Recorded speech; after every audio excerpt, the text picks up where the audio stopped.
So this is for a very different type of audience, this video here. So I want to give shout out to Red Sings the Blues, my co-host, when we talk about the culture and comics and TV and film stuff. We were right. We've been saying our criticisms of Eric July pretty much come down to 2 points. He can't take criticism, and he's either the white person's best black friend, or he's become the white person's black lapdog. And when we say it, deaf ears. But when they say it, then it's like confirmation to a certain extent. So backstory, Ethan Van Sciver is having a beef with Yellow Flash, okay? Because Ethan Van Sciver found a live stream with Yellow Flash's comic artist, his illustrator. Yellow Flash's illustrator house flooded.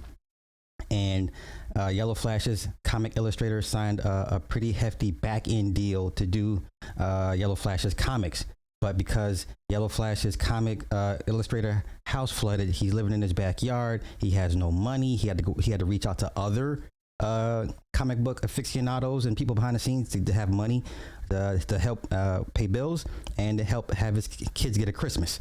Where does Eric July fall into this? Because Eric July, to me, in my vantage point, it has become Yellow Flash's like black best friend, almost to a certain extent, black lapdog. So now that Yellow Flash and EVS are beefing, it won't be much sooner before you see Eric July take shots at EVS. Now, EVS has been heavily critical of Eric July's Rippaverse and ISOM comics.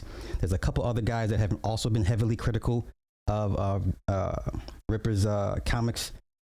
Fair, unfair, everybody's up for criticism. If you put out a product, people are going to criticize it. They're going to look for reasons to either bash it, love it, or hate it.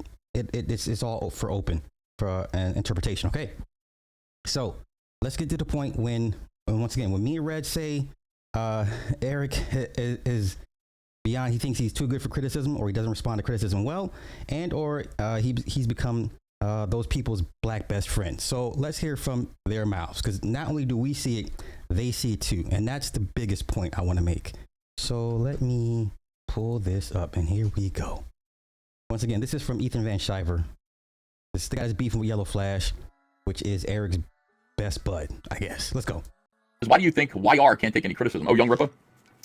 Well, I'll tell you, it's hard to be seen as a leader, right? And to have to acknowledge that you aren't perfect. That you've made mistakes, that other people can see those mistakes, and to do that in public. That's a hard. Now, once again, me and Red see this. A couple of you guys see this. They see it as well. Okay, let's go. Thing for people who have a lot of pride to deal with. From what I understand, pride is a sin. Okay, that's the first point that's been confirmed that we've been saying for a while now. Here's the second point. Just trying to. Baxter Bunny says he's a black conservative. Everybody has to protect their cool black buddy. Any criticism is racist. There's a little bit of truth to that. A lot of people are saying, a lot of these guys see Eric July as their only black friend. And we've been saying this, it's pretty obvious. But once again, we say it, deaf ears. When they say it, ears perk up. Let's go. Makes them feel like they aren't racist to sort of be protective of him. I don't know if that's true all the time or if that's just a generality. But it does seem to be true. Like, people are just loath to even acknowledge just basic mistakes, So I disagree with him about this. Some people get really angry. And then you see, like... Okay. So that confirms what me and Red have been saying for the last few months about Eric July. We're not wrong. When we say it, deaf ears. When they say it, ears perk up. So that's the difference. Y'all have a good one. Peace.